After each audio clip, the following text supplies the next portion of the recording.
So, you want to learn how to cry right here, right now, like on the spot, in this moment, right now?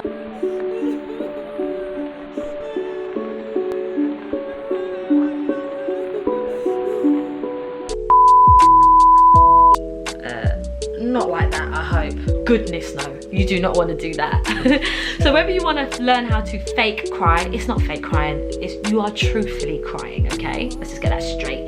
Whether you want to learn to cry because you've got a scene that you're going to be performing soon on stage, or whether you're going to be doing a scene that will be filmed on TV, web series, or anything like that, hopefully this will be good for you. Or even if you just want to learn how to cry because you want to emotionally manipulate people. Each to their own. Who am I to judge? I've got some tips which can help you, and they're 4 quick little tips that you can choose from. So before we begin, the first thing you need to do, which isn't a tip, just something you have to be doing, is to make sure you drink water and keep yourself hydrated before this big scene. No water means no tears can be produced. So get that H2O down ya. Tip number 1, starting with the body. I often find that tricking your body into believing that something traumatic has happened to you often works. What I mean by this is doing something physical with yourself to get your mind into the mind state that a traumatic experience is happening. So what I would do is I'd start off with some deep, heavy breathing. Deep, heavy breathing. And then maybe staring without blinking. Almost as if whatever you're staring at, you can't believe this information that has come to you, whatever the traumatic scene is, and you just don't know how to comprehend. And also, you know when you stare a lot and you don't blink, you can already feel that your eyes are starting to feel a bit tight and like water is going to come out of it, so that helps as well.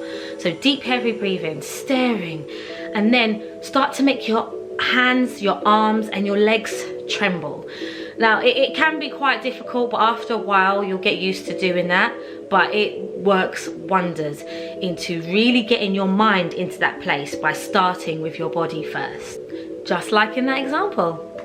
Starting with the body might be a hard thing to do if you actually haven't had that much experience with performing, but the more you do it, the easier it will become. And if, like I said, if this is for acting and this is for you just to manipulate people, you got to go in that room and start practicing the shaking. But trust me, starting with the body first does wonders. Also, before I forget, please, if you like this kind of content and you're into it, why not subscribe? What are you doing sitting here watching this and not clicking that little button? It only takes a couple of seconds, just click, you know. Tip number 2, play a sad song.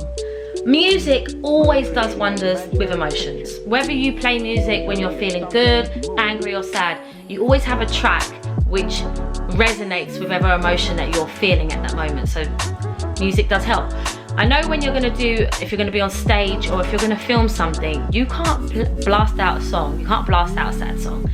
However, as you're prepping for that scene or that emotionally manipulation scene that you're going to do, you could always listen to the song before that moment happens. Listen to the song before, and then when you're doing the scene and when you're saying your lines, whatever your character is experiencing, if you think about that song playing in the background, in your mind, just really think about the lyrics. It really does help to make those tears fall out of your eyes. For me personally, I don't know why, but Luther Vandross' Dance With My Father always makes me cry, without fail.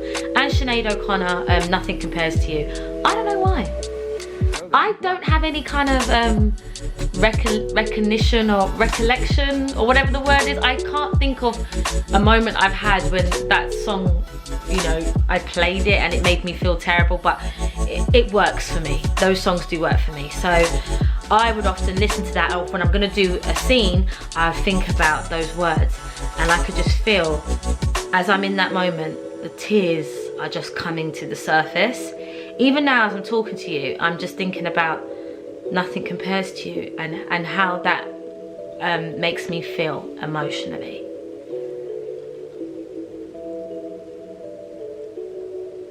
So like I said, said, music is so powerful and it has the power to dictate your emotions. So use that to your advantage. Think about that sad song during that performance.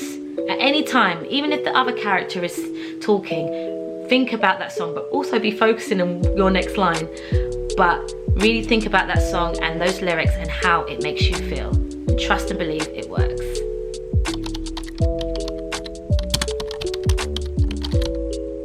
Tip number 3.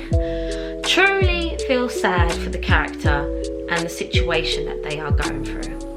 During rehearsal or whenever you have a moment to just sit down with your script, you can just jot down a bit more information about your character's background and why and how they ended up in the situation that they are being sad about in the scene that you're preparing for. This can also include about their parents, about siblings, likes and dislikes. Even if the actual script that you're working from doesn't say anything about this character's past, it's your character. You can make it up and you can make it your own and create your own. So just jot all those that information, that character summary down first. Then you can write about the relationship that that character has with the other person that is making them cry in this scene, or whatever the situation is, whether it's a person or a thing that is making them cry. Write about their relationship as well and go into detail of it. So for example, it might be a situation where the character has just received news that their aunt has passed away in a car accident. And this aunt is more than an aunt, they are someone who's actually brought them up and raised them. So from this character background work, you will now see just how much this person means to your character and why it would be so terrible and so devastating for them to see them be in this accident. I personally often use this technique too. I did when I did the one woman show, The Wedding Speech, where she was going through a toxic relationship with her mother, and I'd done a background of that character that I was playing and what their mother means to them, and I actually felt very, very sad for her. I also done that in a web series that I've done called Talia Versus, and I will show you a bit of a clip from there too.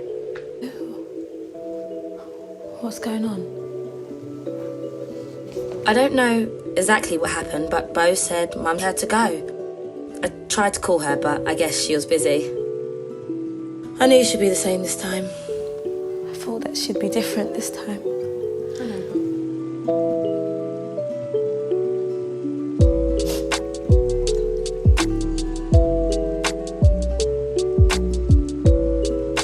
Can we go to Science Museum tomorrow?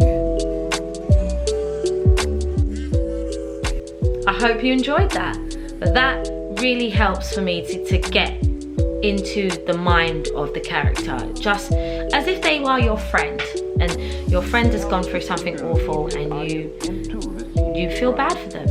And yeah. By creating an imaginary picture. Usually it's something that moves. Tip number 4. Using your own personal traumatic experiences for the purpose of the scene. So I would not actually recommend this to anyone who is easily triggered, because it can be a hard way to get yourself out of that situation. So what I mean is, whatever you've been through personally that's caused you pain and has made you sad and that might have been traumatizing to you, in that moment of you performing, you will think about that moment again and bring it to the forefront of your mind to make yourself cry. The reason why I say it's hard is because, you know, not everyone can switch off completely and leave it behind once the show's done. It can stay with you. So I would say practice it with caution and maybe use past traumas that don't make you terribly upset, but it does actually work. So if we go back to the example of the aunt dying in the car crash, that's the scene that you're doing. So instead of thinking about just the aunt dying in the car crash, whilst you're delivering your lines, you're thinking about, you could possibly think about someone in your past, a relative or someone really dear and close to you who passed away, and how you felt in that moment when they truly did pass away. How it made you feel, basically. You bring that into the scene and it will make you get those tears out. And that's it. Those are my top 4 tips to crying, to fake crying. I wouldn't say it's fake, truthful crying.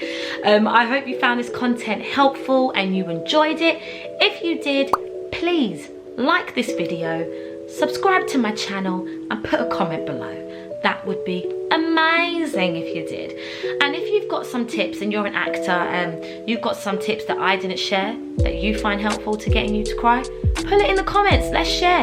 Let everyone get to learn more. As a performer, I feel like you never stop learning. So let's just make this a space where we can all share our advice and techniques. Just put it in the comments below, because I know there are loads of actors who are starting out that want to grab any bits of information, any technique, any knowledge, as much as they can to help them get to wherever they need to get to. So yes, and if you're not an actor and you just stumbled across this video and you decided to watch it, that's cool too. And if you want to send it to another actor, do it. Or another actor or a fellow manipulator, do it. This will be great for them.